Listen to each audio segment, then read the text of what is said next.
Welcome to the Duke Trap Studios, home of the Keystone Experience, brought to you by Creek Archery. Find your passion, then hunt it down. Hillview Motors, Chrysler, Dodge, Jeep, and Ram. Remember, Hillview has it.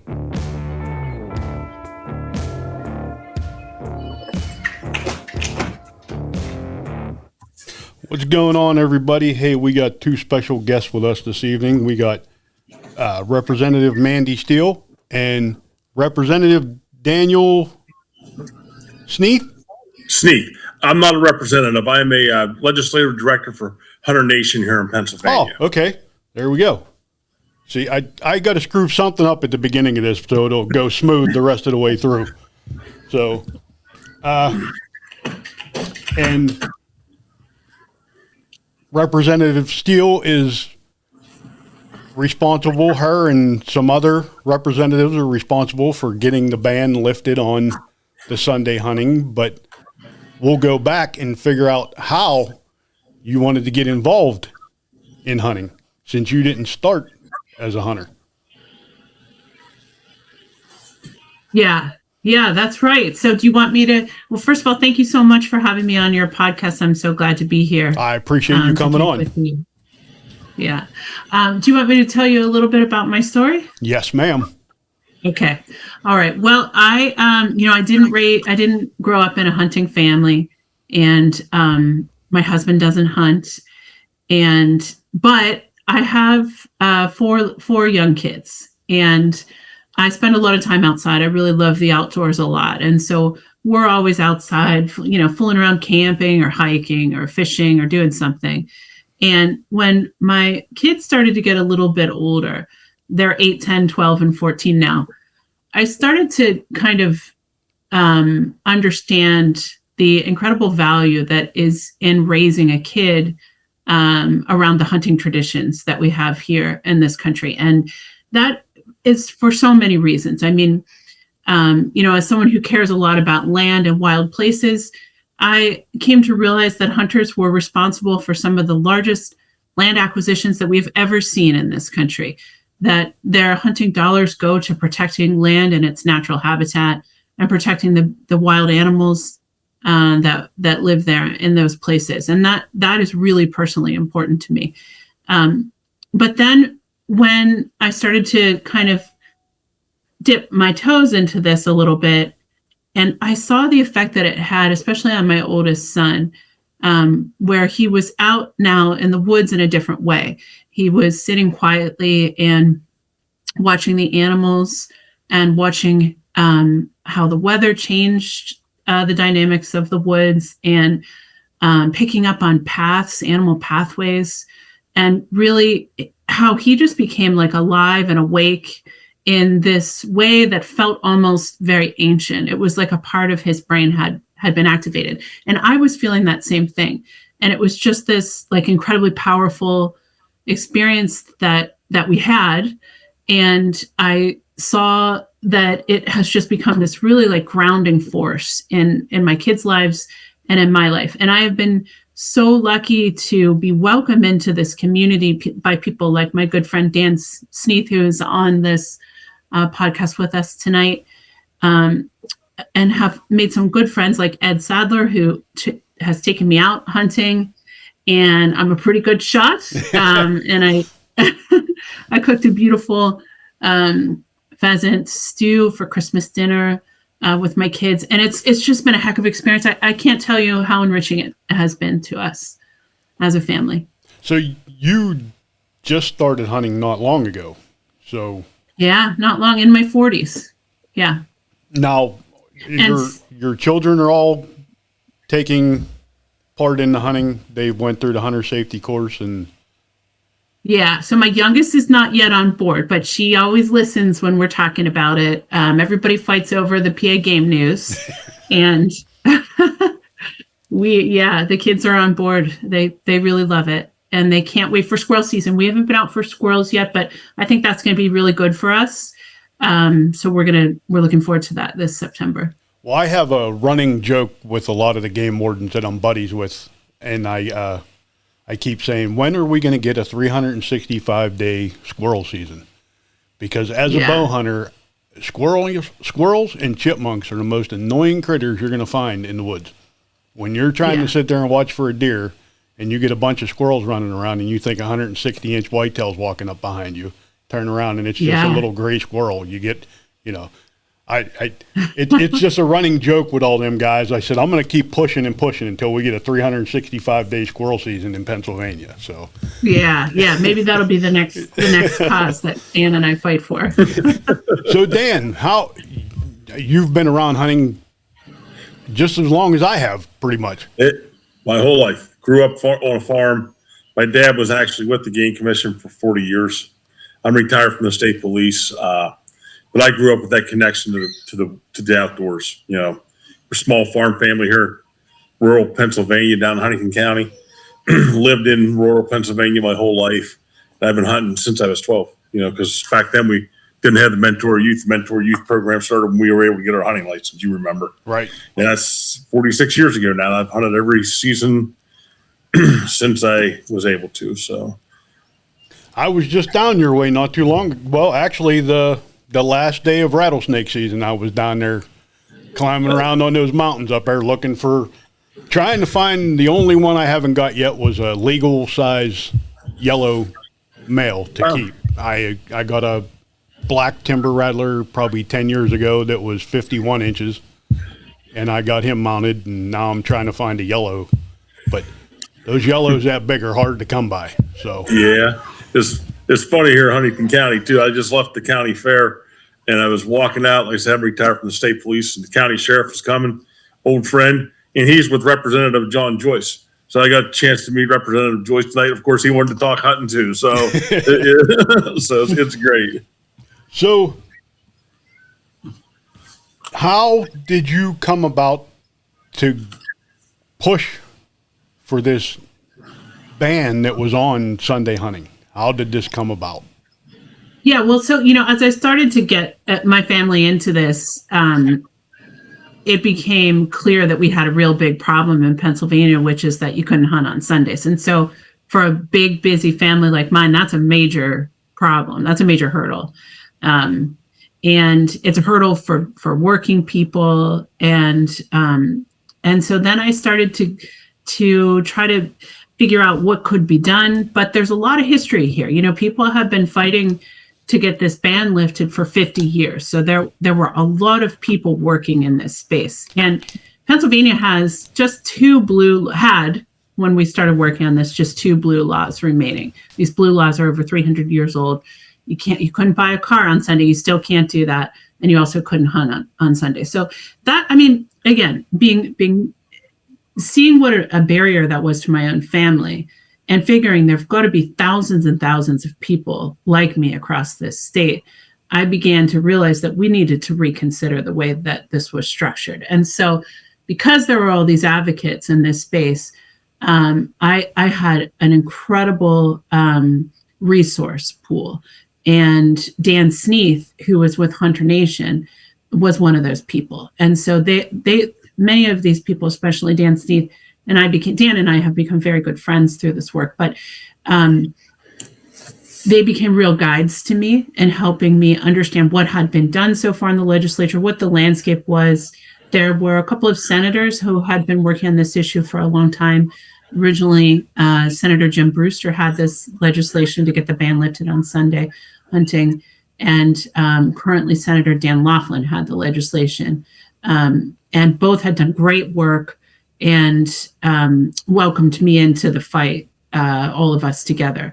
And so then when we had Senator Laughlin as a Republican member of the Senate and me as a Democrat member in the House, and then all the advocates out there, really between all of us, we were able to convene a conversation that was critical. And that was a roundtable discussion where we had all of the hunting advocates there, and also all of the Farm Bureau there. Because what another factor in all of this is that farming is a big industry in Pennsylvania, a lot of money at stake, and farmers have been experiencing record crop damage. And so many of these farmers represented by the Farm Bureau were saying, hey, we need help. We need more hunters on our land to help mitigate crop damage.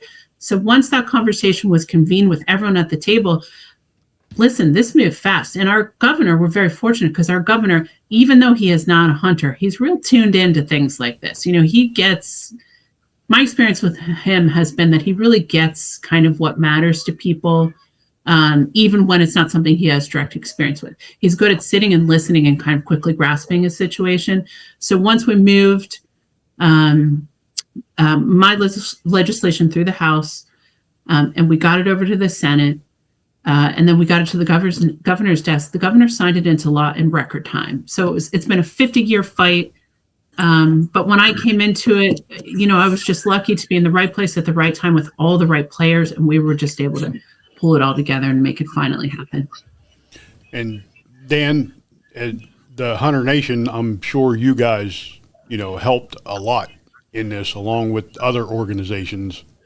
I know you and the Pennsylvania Federation of Sportsmen and Conservationists. I know you two were two of the biggest ones pushing, for this. And I appreciate the work that both of you's done, because me as a hunter, I was spending $300 to $400 a year to go out of state, because I always tell my wife, I got to hunt 7 days a week or I'm going to explode. When the fall comes, I have to be in the woods. That's where I need to be. And, so I took up coyote hunting because I could do it on Sundays.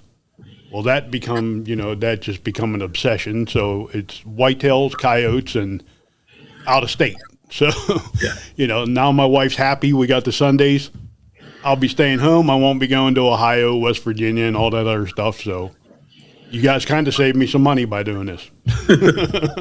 Well, that's one of the money to stay in Pennsylvania. Yep, that's one of the big things too. It's like Mandy said there. I'm sorry, Representative Steele, Mandy. We're friends, so we call each other by our first name. So, but that's one of the big things we're looking at too. Is not just the mitigation on the crop damage for the farmers. There's an economic benefit there, but people staying in the state and people coming to the state. Yep. Like yourself. I mean, I'm a hunter. I've hunted Ohio and New York a lot. Both of them have Sunday hunting.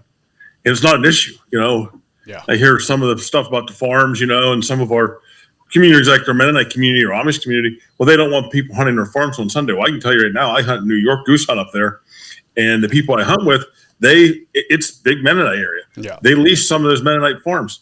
The Mennonites say, you're not hunting here on Sunday, so we go hunt somewhere else. It's not an issue. I mean, it really isn't. Right. And like you were saying, I mean, we have the Federation of Sportsmen's Clubs, Hunter Nation. Another big organization was Hush, who, Hunters United for Sunday Hunting. They were in that conversation for years. I mean, when your name is United for Sunday Hunting, then of course BHA was in there. All the outdoors groups were in there. Everyone wanted to see it done. It was just a matter of people taking the lead. And fortunately, with my relationship with Mandy, we were able to help with that a lot. And did a lot with her to educate a lot of other people too. I mean, many of phone calls on my front deck with Mandy and other representatives discussing things that they don't necessarily understand, like you and I understand. I mean, it's second nature to me. Mandy asked a question, she doesn't even know, and not being mean here to her, but like the difference between a game lands, state forest, and a state park. Right. Well, unless you're us and you do what you and I do, you may not know the difference. You know. So. Yeah, when I was up at Lynn Run not too long ago, I was up there talking to one of the park rangers, and I've always hunted mushrooms and stuff like that in the spring. I did not realize until I started looking into it that there were specific laws for me to go into state forest and pick mushrooms. There's some state forest that you need a permit to pick mushrooms. Now, if you don't pay attention to this stuff, you go in there, you pick a bucket of mushrooms, and you come walking out, and a ranger gets you. You can't say, hey, I didn't know.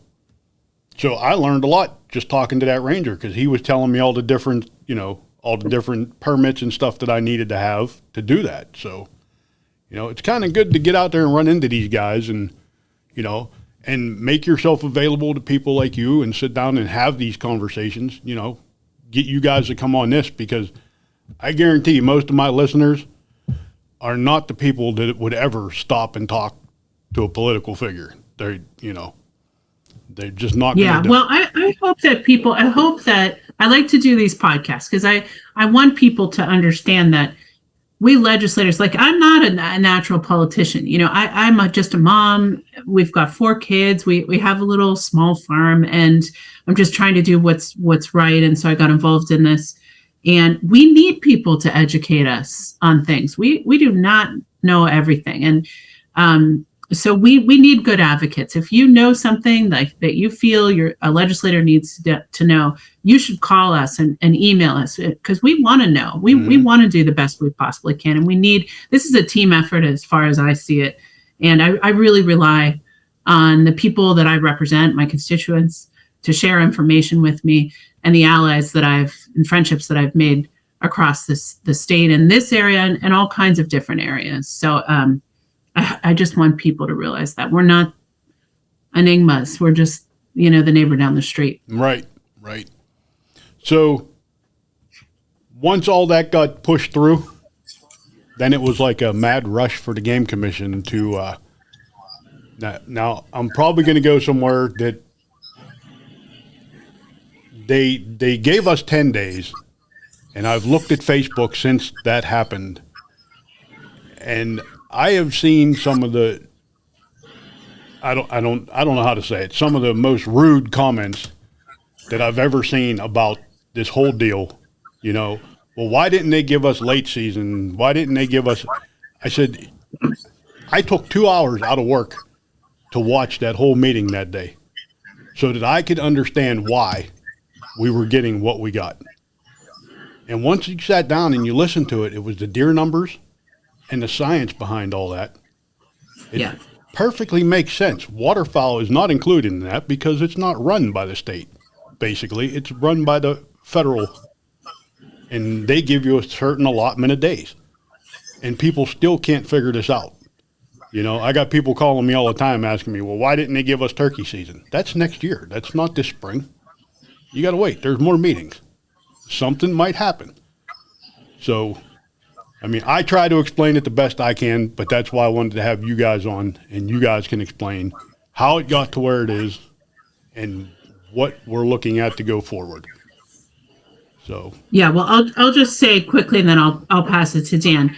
But I'll say that I've been really impressed with Director Smith of the Game Commission and his team of scientists and wildlife biologists, forest ecologists, and how every decision that they make is so carefully crafted on the science that they have. It's truly a science-based wildlife management philosophy that they're using, and it's very impressive. But Dan, will you talk a little bit more about the Sundays? Yeah, sure. Like you said, we got the 10 extra ones now this fall. And that's the most time that most people are hunting this in the fall. So they were able to look at that with the deer numbers and know what they have there and get us in where they feel comfortable. I think when we start looking at those late seasons, with all the new seasons they're putting in there on these extended rifles, and there's a lot that is just happening in the last year. And this year there's some in there with the DMAPs that who knows what the results are going to be from those. So I think that was a very prudent decision by the Game Commission to say, we need to wait. We can't put everything in at once. We need to see where we're at scientifically with these seasons. And I think to avoid confusion, again, my personal view, they didn't put in, well, you can hunt rabbits on this Sunday, but you can't hunt deer. You know what I mean? So I think they just tailored it that if there's a Sunday, whatever's in season is allowed to be hunted. So I think if you started getting into that with the late season, it was going to make things pretty patchwork and not consistent. So I'm kind of happy with what they did. Obviously, I spoke at the meeting that you took the time to watch. Yep. Our thing with Hunter Nation and most of the other groups is we want the most opportunities we can have for our Pennsylvania hunters while maintaining scientific-based wildlife management, utilizing the North American model of wildlife management. So the more days we can get, the better. But if they have to slowly roll some days in, that's how it's going to be. And the turkey thing, as you and I know, across the state, there's some areas of the state where turkey populations are down, other areas where they're not down as much. So they're in a big study also right now which we'll be winding up in the next few months to see where our turkey populations are. So it didn't surprise me because I've known the turkey biologist since I was a little boy. It didn't surprise me that she was, holding on to that break and saying, wait a minute, we're going to wait to see where we're at and what's going on. It does not surprise me at all. And there's some things to look at there with the spring gobbler season. I mean, we have the 2 tags. Do we necessarily maintain still having 2 tags until we see what additional opportunities are going to do for harvest? We have the half the season where we have all day hunting. So I think there's some stuff there. Plus, I mean, we know, you guys know especially well out there in Allegheny County, we had a lot of rain here in Huntington County.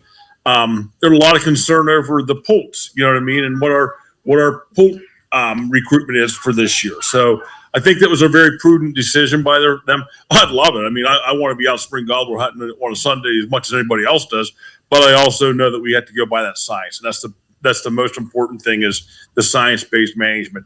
Opportunities are great, but we have to do it science-based. Yep. I had Mary Jo on the podcast back in the spring, and I participated in that, counting the turkeys over the fall, and then I did, I've been letting her know what I've been seeing on my deer lease as far as poults.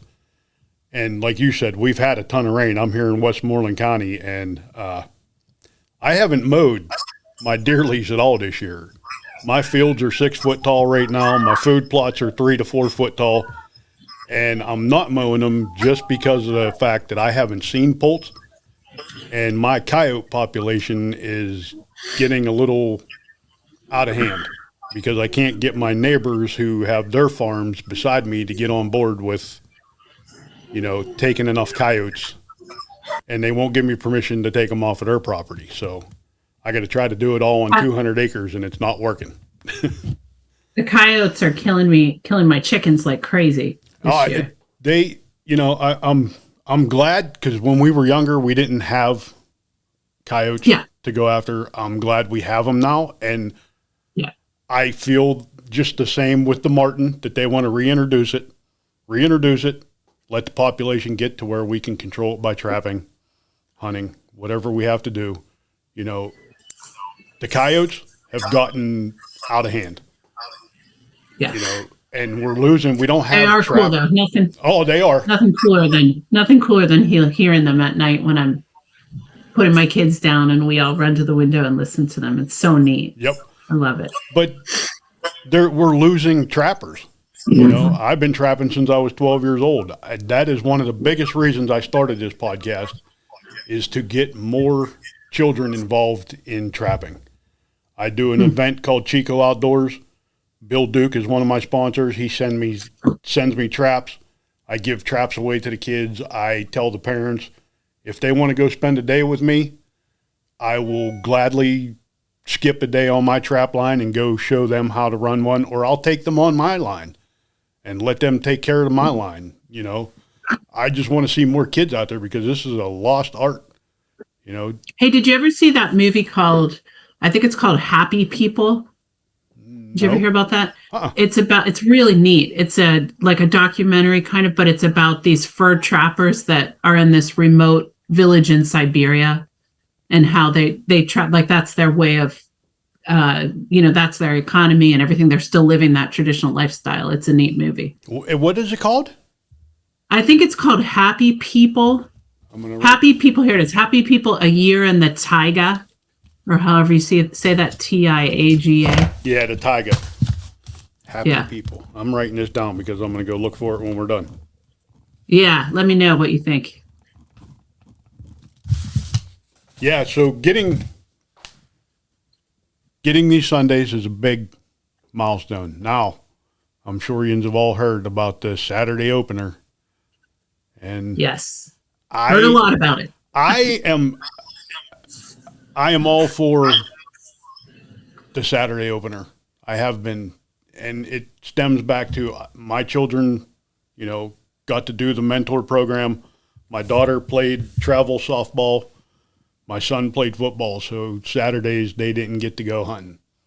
Sundays they did. Then when we moved to the Saturday opener, my daughter was in college, so she would come home to go, Saturday and hunt with me and then go back to school on Monday. I don't know if kids still get Monday off of school So they used to in Southwestern PA, but they stopped that, recently. There are still most schools that are off on a Monday, especially in more rural areas of the state.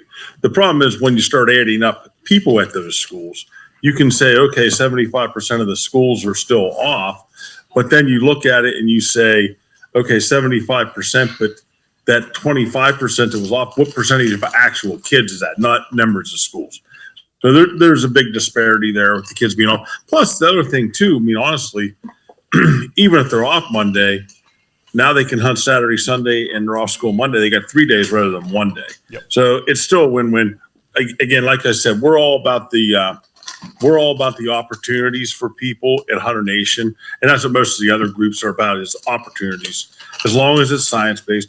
And then the other problem is nothing against any of our legislators as far as them being the ones that make that decision on when seasons and bank limits should be occurring. Mandy and I've had this discussion before. It took us 50 years to get Sunday hunting since the actual push really started. Could you imagine if this was legislated to be a Monday opener and then all of a sudden we realize, well, maybe we don't want that? We'd be fighting another 50 years to get it back to where the Game Commission can make that decision. So that's the scary part about it once you put it into a legislative issue rather than a regulatory issue, to me and to most of the other groups. If the Game Commission were to decide we got to move it back to Monday, okay, I may not be happy, but at least it's the Game Commission doing it, and they're able to pivot on it a lot quicker than the legislature can. That's I was going to ask that. Can lawmakers get involved to push this forward? Well, the way that would start is in committee. So any of these bills that eventually become law, they all have to start in a committee. So I serve on the Game and Fisheries Committee in the House, and that committee is chaired by Representative Anita Kulik. And Chair Kulik, it's an issue that we all hear about a lot. So she really wanted to give it, lots of air and get it in front of the committee. And so we had a public hearing about that, and people from both sides came and gave testimony in front of us, and a lot of work went into that. And but her feeling at this time is very similar to what Dan was just saying, which is that the decision it really belongs in the hands of the experts, of the scientists and the wildlife biologists, and that's with the Game Commission, not the legislature. So for now, that decision will remain with the Game Commission. That's as far as we're going to go with that conversation. Good decision. Yeah. Yeah. Thank you. I got to spend the weekend for the first time in the 22 years that I've been applying for the elk license up there at the elk thing for the first time. I went up to that. And again, 22 years, I still haven't drawn yet, but hopefully it'll come next year, maybe the year after that. But I am going up to do some filming for some people who did draw tags. So that'll be fun. But Cool. have That'll be either neat. one of yins applied? Or Dan? I apply every year. I don't get drawn. My father finally got drawn last year. He got a late season cow tag. It was a great hunt. All my brothers and there's 5 boys. My one brother doesn't hunt anymore. He wasn't with us, but the rest of us probably the first time we've hunted together in a gang like that in years. We had a blast. Last day, 2 hours to go. We finally got him because there were a lot of issues with my dad's mobility and his health and stuff. He's 82 years old. So we had to make everything happen just right, but we were finally able to get him one. And on that note also, my niece got drawn for a cow tag this year. So pretty excited about that. Oh, that's exciting. Yeah. Congratulations, So, Dan. That's awesome. Yeah. And I just found out a good friend of mine right up the road, his daughter got drawn for a bull tag. 2 years ago, a buddy of mine's son put in the first time ever put it in and got drawn for a bull tag. So I've had a pretty good run here the last 3 years. I know people getting on who are getting drawn, but sooner or later, one of these years, maybe I'll get drawn. So we have a pretty big celebrity coming to Pennsylvania to elk hunt this year. Greg Ritz from the Hunt Masters. Oh, I didn't know that. Yeah, he will be here. He's actually going out with Brian Hale from Elk County Outfitters. So, yeah, that's going that's to be exciting. Yeah, it'll be pretty interesting to see how Greg puts it on the Sportsman's Channel and all that. Yeah. And Yeah. So cool. the changes that came about with that, I was listening to Jeremy. Well, talked to Jeremy before everything happened up there, and he was telling me about all the changes that were going on with the elk drawing. And I think that's going to be a good thing in the future too. It'll make a lot more Pennsylvanians happier that we'll get a better chance to get that tag. Yeah. Well, I'll be pulling for you, Rob. I hope you get lucky. I just want to do it when I've got to do it in Montana. I've got to do it in Colorado. Yeah. I did draw a Maine moose tag, which everybody tells me that's like almost impossible. Well, that's the holy grail there, bud. I drew that, and things didn't work out the way they should have. I missed the bull at 25 yards with the bow, so it was my own fault. They are a lot bigger than what you think they are. And I completely misjudged him. I mean, I shot at 25 yards, I shot right over his back because I thought he was 10 yards away. But it was fun. It was an interesting experience, Yeah.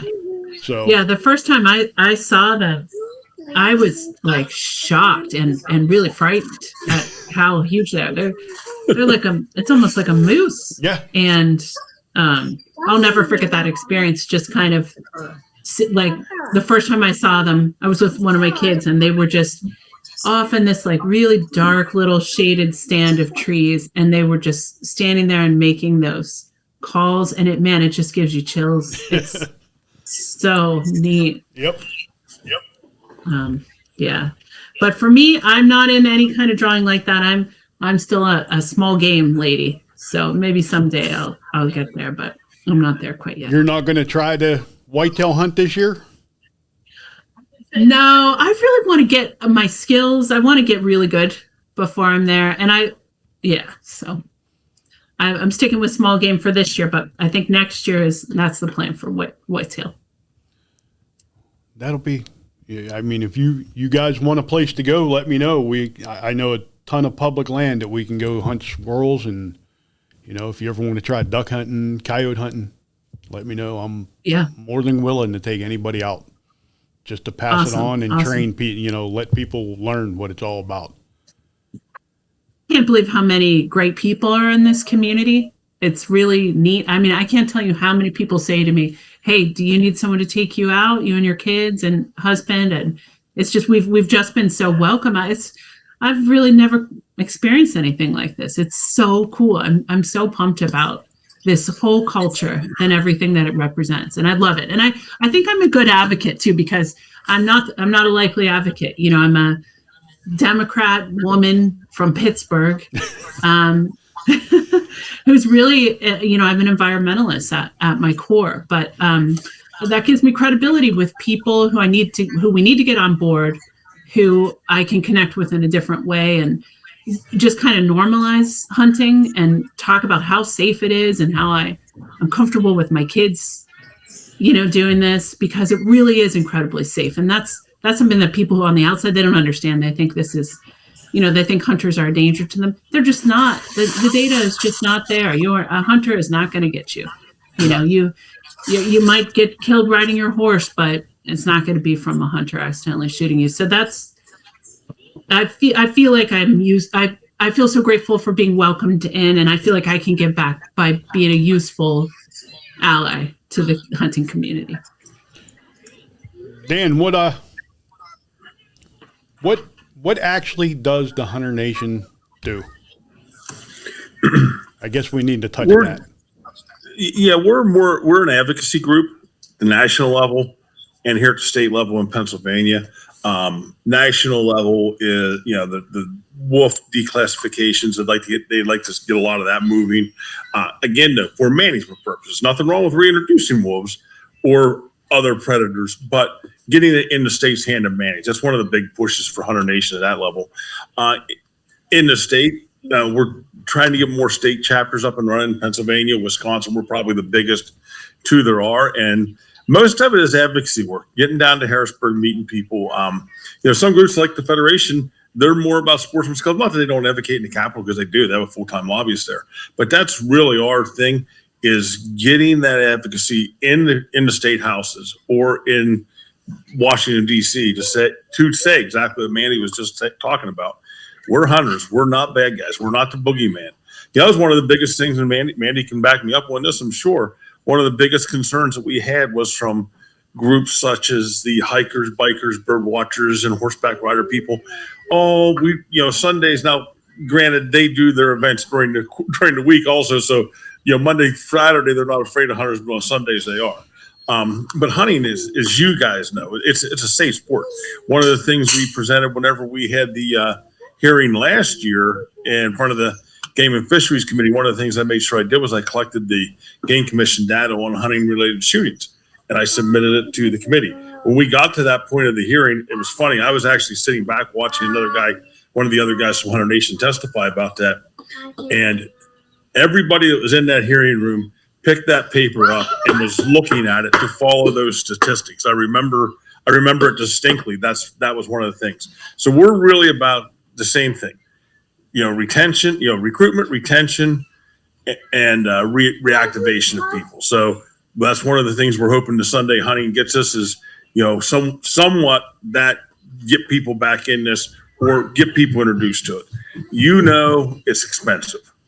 The hunting license isn't necessarily expensive when you got to start buying all the equipment that goes with hunting. If you're somebody starting out fresh and you don't have people to give it to you, that's a big expense. So if somebody will invest $1,000, $2,000 in hunting equipment, it's a hard thing to do if I'm only going to be able to hunt 1 or 2 days a year. Well, now with the Sundays added in, hopefully with that more opportunity, more people are saying, well, you know what?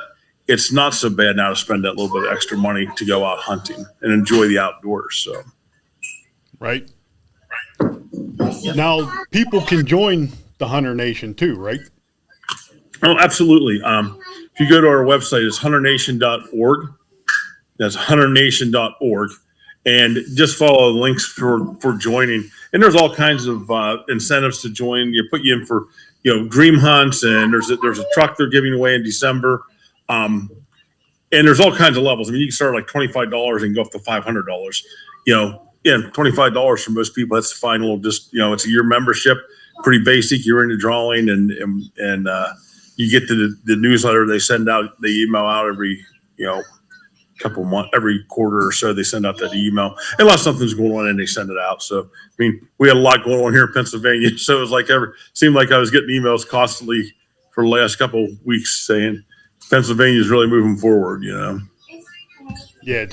On that note, I have to go and pick up one of my kids from volleyball, but I wanted to tell you, Rob, about something that the next thing that I'm working on, yes, if that's okay. Mm-hmm. Okay. So we all know that the Game Commission can only pay a certain amount of money per acre when they're buying land.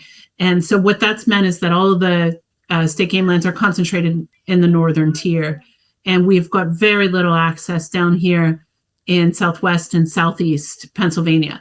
And so thinking about how we can change that dynamic and really get more access, because it's a big problem for us down here. We, in many cases, have to drive pretty far to be able to reach a state game lands. And so I've got the legislation, and Dan has been helping me on this, as well as some others. The executive director, Paul Scott, of the committee is really excellent. But what we're going to try to do is advance a bill that would kind of allow the Game Commission to pay a fair market value in certain places. So counties of a certain class, which would largely be Pittsburgh area, Pittsburgh and surrounding, Philly and surrounding, in order to increase access to our hunters in those areas. So that's exciting. That's one of my main areas of focus for this upcoming session, which begins in September. And it'll be a fun project to work on. Well, I will definitely follow along with that, because I agree that we do need more land down that way and out towards Philadelphia. I don't mind driving up north. I kind of like it up there. I think I should have been born up there and stayed up there, but You know, my parents brought me down this way, and now here I am in Greensburg. So Yeah. Yeah. make I hear you do on that. make do with where you end up. That's right. But Well, it sounds like you're doing it. It sounds like you're out and about in the wild places. So well, I appreciate that's you good. coming Good for on. you. If you have to go jump off of here, I appreciate it. Dan, if you want to stick around and finish this out, we can talk some more hunting. It's up to you guys. Up to you. I mean, If you got more questions, I'm willing to answer. But Yeah. I think we've pretty well hit the hunting on the Sunday hunting and the other things. And like Mandy's saying about that bill, we're all in on that, trying to get that thing moving forward for you guys in those more populated counties. And yeah, like to drive up north and go hunting, but when you get off work at 3:00 on a Tuesday, it'd be great to have something that's a little closer to be able to slide out for a few hours. So Yep. Well, then, if Miss Steele, if you want to tell everybody where they can find you or how to get a hold of you, real quick, and then we'll do. Yeah. Dan. Yeah. So you can email me or call me anytime if you've got ideas about things that make sense for the hunters out there in Pennsylvania. You can look me up, just Representative Mandy Steele. If you just Google that, you'll get to my webpage, Rep Steele on all social media. My office phone number is 724-826-5151. I'd love to hear from you. So please look me up. Dan, you want to tell everybody where they can find you and the Hunter Nation? yeah, like I said before, hunternation.org. You go on and find it on there, and just you can join us right in, and we're all good to go from there. So everything goes right through to us from hunternation.org. And we also have a Facebook group that's Pennsylvania. We have the national Facebook group, which is Hunter Nation, but then we also have a Facebook group for Pennsylvania specifically, which is Hunter Nation Pennsylvania, and that's specifically what we're doing here in Pennsylvania. Okay. Well, I'm going to hit a sponsor button real quick. It'll take about a minute, and then we can end this thing for you guys to go do what you got to do. Okay. Check out these fine sponsors: Apparition Scent, Chico Outdoors Incorporated, Back 40 Seed Company, Gearhead Archery, Forget Genetics, Trapline Beard Oil, Weeby Knives, Wreck Broadheads, Coon Creek Trappers, Redline Bow Hunting, Rack and Stick, Scout Tech, XL Construction and Renovations LLC, Warhead Arrow Company, Black River Shot Company, Coyote Cords, Rocco Family Farms, Steve Rocco Media, Bustin' Fur Audio. Watch us on Carbon TV. Listen to us every Wednesday on the Outdoor Call Radio. Follow along on Facebook, Instagram, and TikTok. Subscribe to the YouTube channel.